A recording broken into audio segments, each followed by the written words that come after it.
आइए आइए देवर्षि नारद, आज बड़े भाग इस क्षीर सागर के बहुत दिनों के बाद दया की देवर्षि नारद। कहाँ थे अभी तक?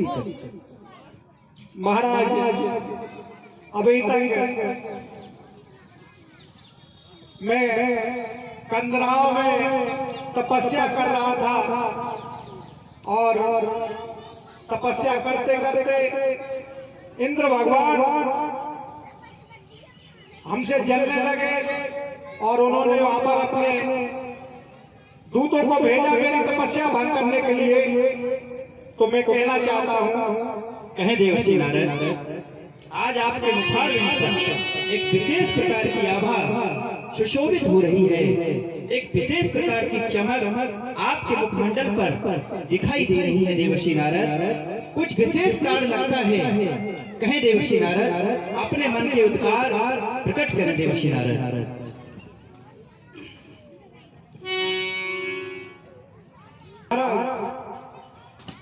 किशोर पद की बातों में आकर विष्णु भगवान किशोर पद की बातों में आकर और चढ़ बदल मेरे ऊपर आया। अच्छा, चढ़ बदल मेरे ऊपर आया और पद विजय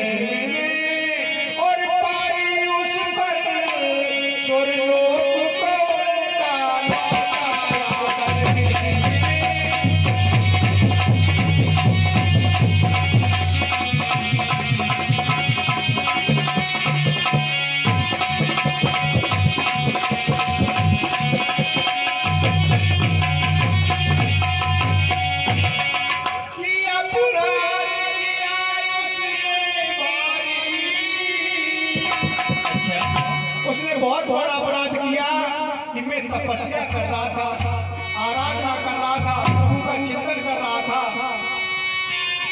कि अपराध किया उसने भारी और पर फिर चरणों में आन पड़ा और कर दिया क्षमा और मेरे मुझको लाचार बड़ा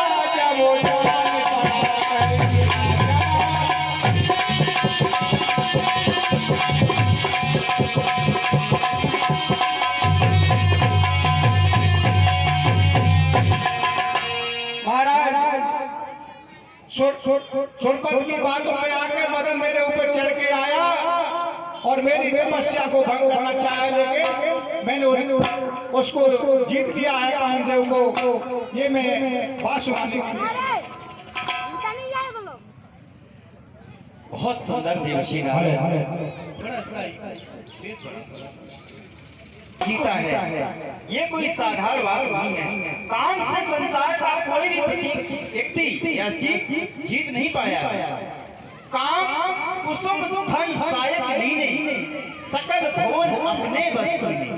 केवल फूलों के बाण से कामदेव ने सारे संसार को अपने बस में कर रखा है और आपने उस पर विजय प्राप्त की। ये बहुत बड़ी बात है। ये इसका कारण है इंद्रिय संयम। जो प्राणी इंद्रिय संयम का पालन करता है, ब्रह्मचर्य का पालन कर लेता है, वह अजय हो जाता है। उसे कोई टिका नहीं सकता, उसे कोई पराजित नहीं कर सकता। और देवर्षि नारद, आपकी तो बात ही अलग है। कैसे कि सोनी मुनि मोहे कि सोनी मुनि मोहे और ज्ञान विराग हृदय नहीं संसार में।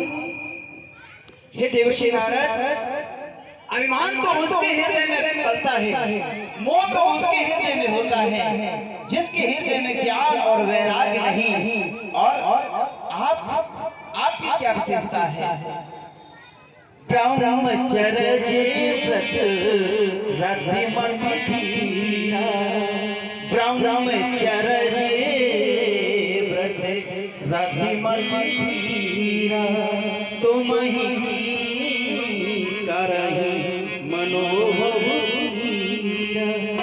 आप ब्रह्मचर्य के व्रत सदा व्रत रहने वाले धीर बुद्धि के और परम ज्ञानी है देवर्षि नारद।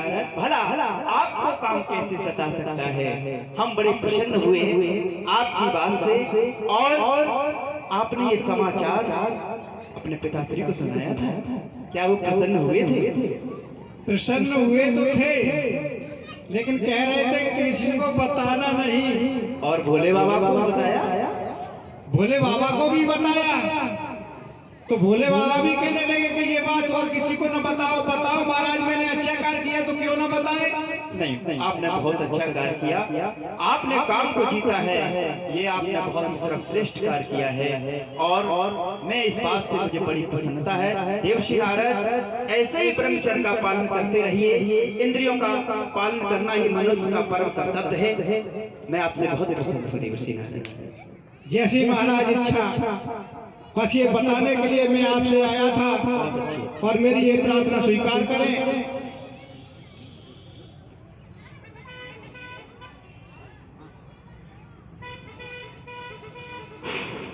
आप सभी ने देखा कि देवर्षि नारद ने मुझे काम को जीतने का वृत्तांत कह सुनाया। बड़ी प्रसन्नता हुई मुझे, और होनी भी चाहिए, क्योंकि देवर्षि नारद ही बड़े ही धीर बुद्धि के परम ज्ञानी, ब्रह्मचर्य के पालन करने वाले। और लेकिन कहीं न कहीं नारद के हृदय में मैंने देखा करुणा मन दीख विचारी उरे अंतरे करते तरभारी। मैंने देखा कि नारद ने कार्य तो बहुत अच्छा किया, लेकिन नारद के हृदय में अभिमान का बहुत ही भारी वृक्ष उग आया है। और अभिमान मनुष्य के लिए अच्छा नहीं है व्यासी। अभिमान से मनुष्य का नैतिक पतन होता है। अभिमानग्रस्त आदमी अपने आप को संसार में सर्वश्रेष्ठ समझता है, और यही उसके पतन का कारण होता है। और जब हमारे परम भक्त नारद जी अभिमानग्रस्त हो जाएंगे, तो संसार के अन्य लोगों का क्या होगा व्यासी? कुछ नहीं। तो मैं चाहता हूँ कि नारद का ये अभिमान दूर करना हमारा कर्तव्य है। और इसके लिए मैं उस वृक्ष को, जो अभिमान का वृक्ष नारद के हृदय में उग आया है, उसके लिए व्यासी कि बेबी समय में सो तारी बुखारी, और बने हमारे सेवक वही भिखारी। मैं उस अभिमान को जड़ समूह, उस वृक्ष को मैं उखाड़ फेंकूंगा। और क्योंकि हमारा प्रण ही अपने भक्तों के हित में होता है, इसीलिए मोने हित करूं मोने हित करूं कौतिक हो अवश्य उपाय करहु में सो। जिससे मुनि का भी हित हो जाए और मेरा भी कुछ खेल हो जाए, मुझे वही करना चाहिए। और ये उपाय मैं अवश्य करूंगा। नारद को अभिमानग्रस्त होने से बचाने के लिए मुझे अपनी माया का प्रयोग करना होगा।